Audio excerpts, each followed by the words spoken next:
Ang discuss ko naman po ay tungkol dun sa antibiotic na Coamoxiclab.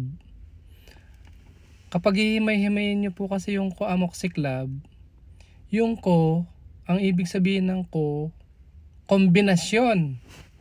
So ano ang kombinasyon ng Coamoxiclab? Kombinasyon. Yun ay kombinasyon ng amoxicillin at clavulanic acid.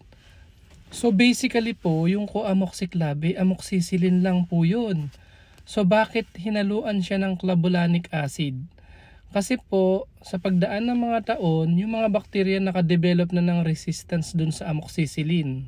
Parang ganito po yun, yung bakterya para silang si Captain America, nagkaroon na sila ng shield. So hindi na makakapasok yung amoxicillin dun sa bakterya kasi mayroong Captain America na siya na shield. Kaya ginawa yung Coamoxiclab, yung clavulanic acid na hinalo dun sa amoxicillin, tatanggalin po nung clavulanic acid yung parang shield ni Captain America para makapasok si amoxicillin dun sa bakterya.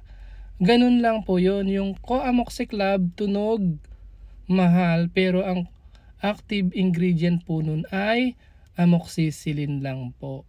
Sana po na-gets nyo po ha. Thank you.